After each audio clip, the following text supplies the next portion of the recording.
ஒரு உண்மையான ஒரு ஊழியக்காரனுடைய ஒரு அழைப்பு என்ன தெரியுமா? அவங்க அப்பா பெரிய பாஸ்டர், அது இல்லைங்க உண்மையான ஊழியக்காரன். அவங்களுக்கு பெரிய சபை இருக்கு, அதெல்லாம் உண்மையான ஊழியக்காரன். அவங்க கையில் எத்தனை ஆத்துமாக்களை வச்சிருக்காங்க தெரியுமா? அதெல்லாம் உண்மையான ஊழியக்காரன்.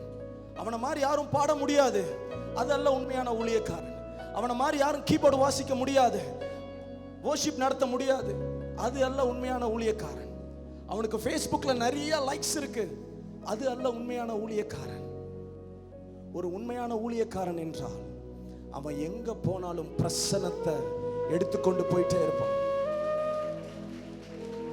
அவன் எங்க போனாலும் அவனுடைய பிரசன்னத்துல அவனுக்கு வாசல்கள் திறந்துட்டே இருக்கும். வேதம் சொல்லுகிறது, கோரேஸ் அபிஷேகம் பண்ணப்பட்ட கோரேஸுக்கு முன்பதாக கர்த்தர் திறந்த வாசலை வைத்திருந்தார். ஒரு உண்மையான ஊழியக்காரன் என்றால் அவனுக்கு பூட்டப்பட்ட வாசலே அல்ல, அவன் மேல இருக்கிற அபிஷேகம். நீங்க கிராமத்துக்கு போனாலும் கதவு திறக்கும், அமெரிக்கா போனாலும் கதவு திறக்கும், ஹல்லேலூயா. மலைக்கு போனாலும் கதவு திறக்கும், மலைக்கு முன்பதாக மலையை பார்த்து பேசினாலும் மலை உங்களுக்கு வழி விலகும், ஹல்லேலூயா. அதுதான் உண்மையான ஊழியக்காரன், ஹல்லேலூயா. அவனுக்கு பூட்டின வாசல் இல்ல. கோரேசுக்கு அபிஷேகம் பண்ண கோரேசுக்கு முன்பதாக கர்த்தர் திறந்த வாசலை வைத்திருந்தார்.